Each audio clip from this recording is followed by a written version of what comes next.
আসসালামু আলাইকুম গাইস, আজকে আমি আপনাদের সঙ্গে শেয়ার করতে যাচ্ছি পেঁপের জুস।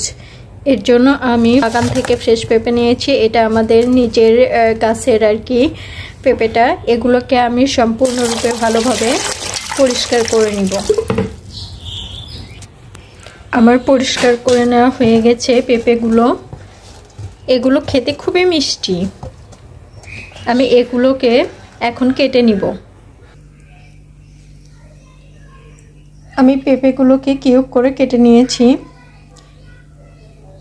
এগুলো এখন ব্লেন্ডারে ব্লেন্ড করে নিব।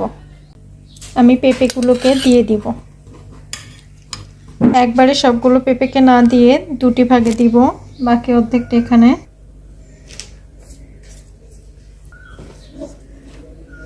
আমি দিয়ে দিব মিষ্টি পানি।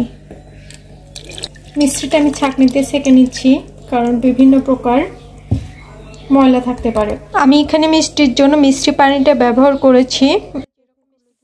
আপনারা আপনাদের পছন্দ অনুযায়ী মিষ্টিটা দিয়ে দেবেন। আমার ব্লেন্ড করা হয়ে গেছে, আমি জারে ঢেলে নিচ্ছি।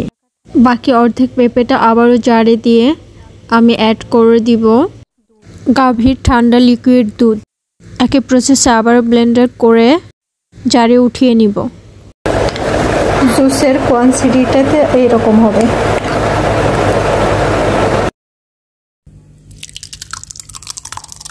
আমি অর্ধেকটা সরিয়ে রেখেছি, বাকি অর্ধেকটা নিয়ে নিয়েছি।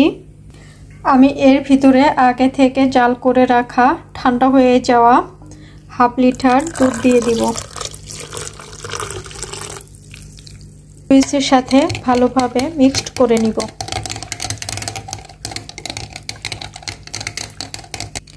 মিনিট 2 মতো বিট করলেই হয়ে যাবে। আমার বিট করা হয়ে গেছে। কোয়ান্টিটিটা এরকম হবে। আমি এখানে বিট সল্ট অ্যাড করে দিব 1 টেবিল চামচের মতো। আবারও একটু মিশিয়ে নিব। আমার সম্পূর্ণ ডেজার্টটা রেডি হয়ে গেছে।